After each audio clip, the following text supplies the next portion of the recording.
नमस्कार। लंबे इंतज़ार के बाद आखिरकार मानसून ने दस्तक दे दी है और बारिश का मौसम शुरू हो गया है।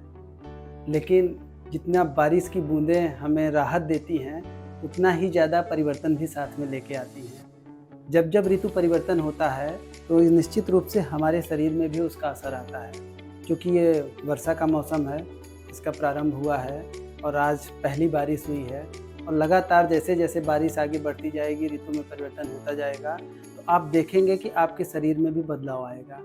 2 रूप से अगर हम बीमारियों की बात करें या शरीर में समस्याओं की बात करें, तो 2 प्रमुख रूप से परेशानियाँ निकल के आती हैं। पहली परेशानी निकल के आती है त्वचा संबंधित रोग, चूँकि इस समय अम्लता की वजह से हमारे शरीर में निश्चित रूप से कहीं न कहीं कुछ स्किन डिजीज़, कुछ न कुछ जो है समस्या होनी शुरू हो जाती है। त्वचा संबंधित कोई न कोई दोष होगा। दूसरा दोष जो निकल के आता है वो है पित्त दोष, जिसमें गैस्ट्रो से रिलेटेड सबसे ज़्यादा प्रॉब्लम होती हैं, जिसमें हमारी एसिडिटी और गैस इस पे सबसे ज़्यादा असर पड़ता है। तो इन 2 पे हम कैसे नियंत्रण पा सकते हैं, इस ऋतु परिवर्तन में किन बातों का ध्यान रखें, क्या कैसे करें, अपनी दिनचर्या में किस तरीके की शुरुआत करें या किन चीज़ों का बदलाव करें, जिससे हम इन सब से निजात पा सकें। तो 2-3 बातें हैं जिनका आपको विशेष रूप से ध्यान देना है, तो इस ऋतु परिवर्तन में भी आप अच्छे से जो है इसको एन्जॉय कर सकते हैं। सबसे पहली चीज़ तो ये है, क्योंकि जब भी पहली बारिश होती है, तो हमारे वायुमंडल में जितनी भी अशुद्धियाँ होती हैं, वो वर्षा के माध्यम से वो सभी कुछ नीचे आती हैं।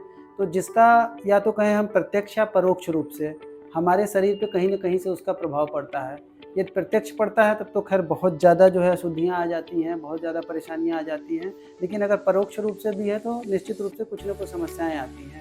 तो 2-3 बातों का हम विशेष रूप से ध्यान रखें। सबसे पहली जो ध्यान देने वाली बात है वो पानी। ये बरसात के दौरान हमारा पानी सबसे ज़्यादा अशुद्ध मिलने की संभावना होती है, तो हमें अपने पानी पे विशेष ध्यान देना है।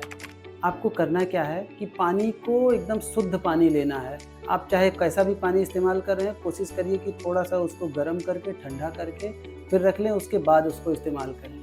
जिनके पास आरओ या इस तरीके की व्यवस्थाएँ नहीं हैं या फिर जो है पानी को गर्म करके ठंडा नहीं कर सकते, समस्याएँ, परेशानियाँ, उनको एक साधारण सा सरल सा तरीका है कि बरसात के समय आप ताम्र पात्र का इस्तेमाल करें। तांबे के बर्तन में पानी को कुछ देर तक रख लें, फिर उसका इस्तेमाल करें।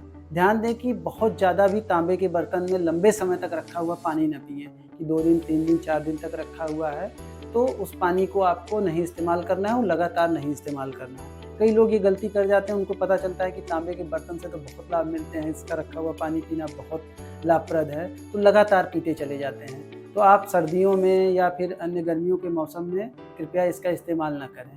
तांबे के बर्तन का जो पानी है, बरसात में इस्तेमाल करना चाहिए। गर्मियों में आपको घड़े का पानी इस्तेमाल करना चाहिए और सर्दियों में आप लौकी या कद्दू, इसका जो खोल होता है, इसको धूप में सुखाकर उसका पात्र जैसा बना लें, उसमें पानी को रखें, उस पानी को पिएँ, ये लाभप्रद होता है। तो एक तो पानी का सुधार कर लें, कोशिश करें कि पानी बाहर निकले, घर में निकले, कहीं भी कुछ हो, पानी की शुद्धता का विशेष ध्यान रखें कि पानी हम शुद्ध पिएँ। दूसरा, अपने शरीर की स्वच्छता पे विशेष ध्यान रखें। जब भी स्नान करने जाएँ, कोशिश करें कि उसमें थोड़ी-सी नीम की पत्तियाँ, थोड़ी-सी तुलसी की पत्तियाँ, या अगर नहीं मिल रहा है तो उसका थोड़ा-सा अर्क आप मिला के आप उससे जो है स्नान कर सकते हैं, तो उससे आपको लाभ मिलता है। यदि आपको इन सब में से कोई भी चीज़ नहीं मिल पाती है, तो थोड़ी मात्रा में आप जो है सेंधा नमक भी डाल सकते हैं। उसको डाल के आप जो है उससे स्नान करें, उससे भी आपको इन सारी चीज़ों से, समस्याओं से निजात मिलता है। दूसरा, आप ऐसी चीज़ों को ज़्यादा खाने की कोशिश करें जिससे रक्त में होने वाली अशुद्धियाँ या त्वचा में होने वाली अशुद्धियाँ दूर हों। तो कड़वी चीज़ें थोड़ी-सी ज़्यादा खाने की कोशिश करें, जैसे करेला हो गया, करेले का सेवन थोड़ा-सा बढ़ा दें। मतलब कटु और तिक्त चीज़ों का सेवन थोड़ा-सा बढ़ा दें। अगर इनको कर लेंगे अपनी दिनचर्या में शामिल, तो आपको इन सारी चीज़ों से राहत मिल जाती है। बाकी यदि आप इन समस्याओं के लिए किसी पंचकर्म में जाके कोई पंचकर्म की थेरेपी लेना चाहते हैं, तो इसके लिए विशेष प्रकार के औषधि युक्त लेप होते हैं, जिनको लगा लेने से भी आपको राहत मिलती है। दूसरी समस्या आती है गैस्ट्रो रिलेटेड, यानी गैस, एसिडिटी। क्योंकि इस समय एसिड हमारे शरीर का निश्चित रूप से बढ़ जाता है, तो इसमें किन बातों का हम ख्याल रख लें कि जिनसे हम निजात पा सकते हैं। तो 2-3 काम आपको करने हैं इसमें, जिसमें सबसे पहली ज़रूरी चीज़ ये है कि हम ऐसी चीज़ों का सेवन ज़्यादा करें जिसमें एल्कलाइन हो, यानी जो चीज़ें जो है हमारी क्षारीय हों, ऐसी चीज़ों का इस्तेमाल करने की कोशिश ज़्यादा करें। जैसे आप खीरे का सेवन ज़्यादा मात्रा में करें, लौकी का सेवन इस्तेमाल जो है थोड़ी ज़्यादा मात्रा में करें, और भोजन ऐसा रखें जो सुपाच्य हो। कभी भी बहुत ज़्यादा इस मौसम में ऑयली खाना, बहुत ज़्यादा तैलीय खाना खाने की कोशिश ना करें और चीनी की मात्रा कम कर दें। इस मौसम में चीनी की मात्रा हमें कम रखनी चाहिए। चीनी जितना कम से कम हो सके उतना कम से कम रखें और शाम का भोजन तो निश्चित रूप से हल्का रखें।